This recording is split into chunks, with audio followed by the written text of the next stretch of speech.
What's going on, everyone? Welcome into an at-home edition of Falcons Today. We're going to talk about Kirk Cousins and everything we learned from Kirk on Netflix's Quarterback. Because I watched the whole thing and I've got some thoughts, I got some takeaways, some notes I want to share with you all. So if that sounds something you'd be interested in, stick around.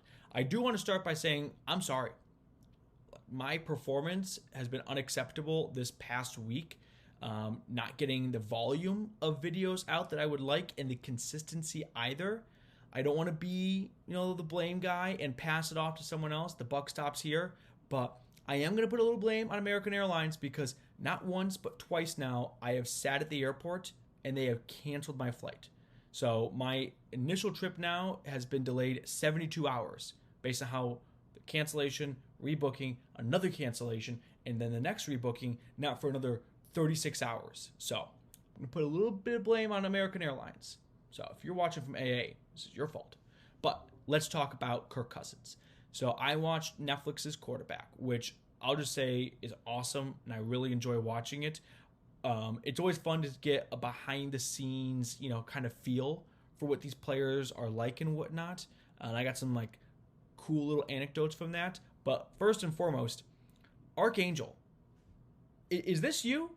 Because I'm watching Falcons, Eagles, right? Week 2.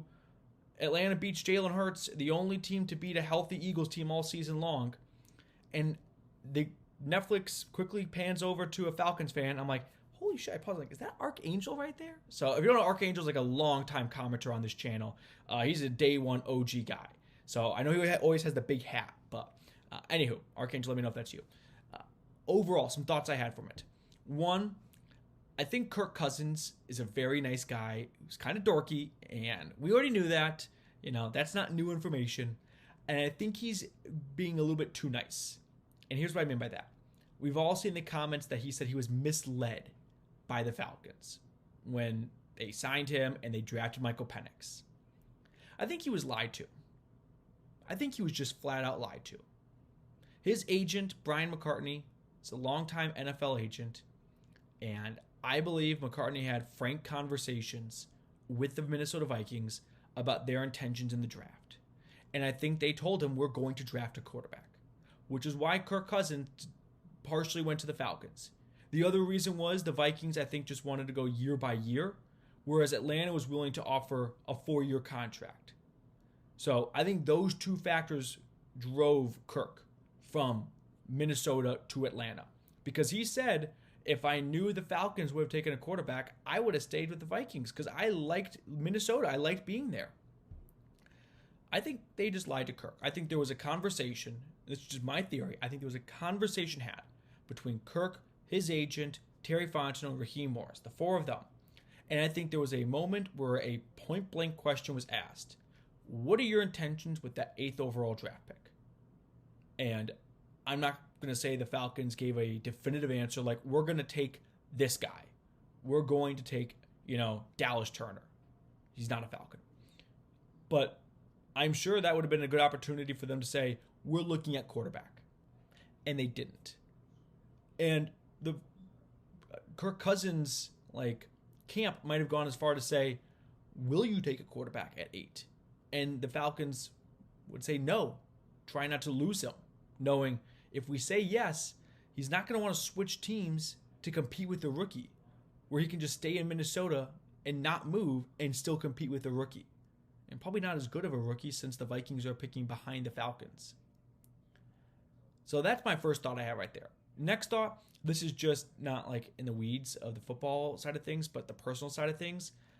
I really like watching quarterback, and they did last summer with a wide receiver because it's fun to see what these guys are like away from the field. And one of my highlights from the show was Kirk Cousins being like, I've always wanted to stop at this cookout on the way home. And he had the most northerner experience there. And listen, someone, who moved down to the South for college, I understand that, was like, oh, cookout, blown away by the menu. I'm like, dude, get the cookout tray, get the quesadilla, get the corn dog, and let's keep it moving. But I loved when the lady working the drive-thru was like, she had no idea who he was. And he's like, I've always wanted to come here after Falcons games. And she's like, oh, do you play for the Falcons? And he's like, nope, just went to the game. It's like, damn, that girl's going to watch watch quarterback and see herself on it and have no idea she just served Kirk Cousins his cookout tray. So if you haven't watched the show, watch it for reasons like that. It's fun to see what these guys are like off the field without the pads, right? So that was one reaction, one kind of take, or two, I guess, from the show. The next one is the one that we've talked about before on this show. I can't shake this feeling that it's going to be awkward as hell. Once the season's really here, forget the spring practices. I'm talking training camp, 3 or 4 or 5 days a week, and then the actual preseason and regular season. I can't shake this feeling that it's going to be uncomfortable. And there's only one cure to that. Michael Penix balls out. Michael Penix leaves no doubt about who the best quarterback is on this team. And at that point, whether it's awkward or not, no one's going to care if they're getting good results. If Penix goes out there week 1 and throws 3 touchdowns and 300 yards, I am not going to be following that up with, yeah, but is it still awkward? You know what I mean? If Penix is able to overcome that awkwardness, knowing my backup doesn't want to be here really, and he can still play well, then great for Penix. He is a much stronger, like mentally quarterback individual than I would think, because being a second-year quarterback, you'd probably want to have a veteran backup who's there to be a backup, not a veteran backup who is vocally on Netflix about his dislike for the way everything went and being misled and everything that came with it. So the only cure I see to what I think is a storm a brewing is Penix just plays well. If Penix struggles early on, I mean, Kirk Cousins doesn't want to go out there and sabotage the team that benched him. He's going to want to play well, obviously, for himself and for his next contract. But it's going to lead to a lot of questions if they have to go back from the rookie to the veteran. I also wonder, and this is something that's popping in my head right now, so I'm just going to talk this out live with you. Kirk Cousins said he felt misled, right? And understandably so.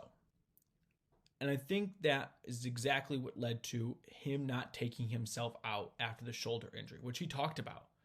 And the Falcon, like Kirk Cousins and his wife, really played up this shoulder injury, which I think they're doing to make everyone believe that's why he was bad towards the end. It had nothing else other than he was just simply injured. But I think Kirk Cousins, if they don't take Michael Penix at number 8, I think he pulls himself out for a month. I think he gives his body 3-4 weeks maybe to get healthy. But because they took Penix, he felt the pressure to keep playing. Otherwise, he would never get a starting job back. And that sunk the 2024 Falcons. Now, if the Falcons are great for the next 10 years, then that's not a bad price to pay, right? A bad second half of 2024 for a great 2030s. But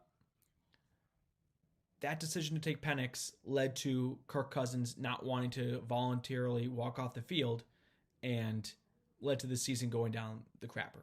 So, something to think about. All right, that's going to do it for us on today's episode. Thank you guys so much for tuning in, and I'll see everyone hopefully a lot sooner than I have been this past week.